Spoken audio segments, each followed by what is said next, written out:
I'm going to begin assembling the bench now. In my very first bench, in the prototype, I used dados and rabbets, glued and stapled it together. When I went to the second version, the Workbench 2, I used pocket screws. This bench I'm going to switch over to a wood trim head screw. It's a little square drive. It's a self-tapping and it also countersinks itself. What I am going to do though is, because I want good alignment on the screws and they're going to have to go into these end cuts here, I'm going to pre-drill mainly as a locator, and so that I know the screws will drive in nice and straight.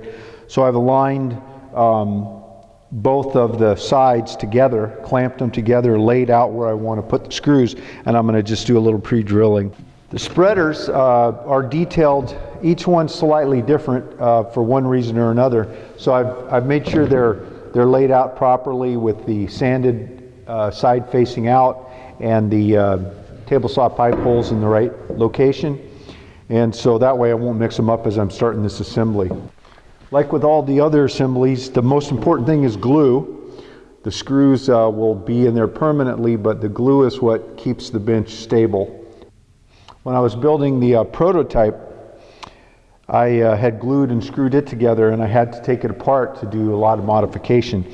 And it was quite an experience to pull the screws out and have to take a small hammer to knock it apart. The glue, it would have stayed together without the screws. Again, these 1 5/8" screws are self-tapping, but by pre-drilling I know I'll keep it in the center and the screw won't drift off in the lamination.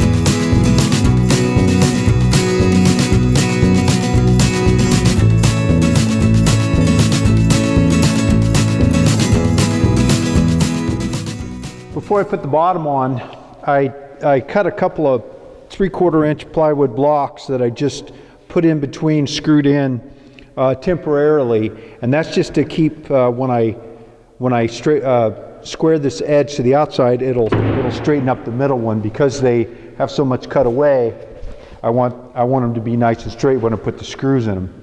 Where the pipes go through, I've marked on the bottom side there, so I won't put any screws there, because obviously they would just pop through the hole.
the slots on the bottom of the bench to receive the tabs on the top of the sawhorses.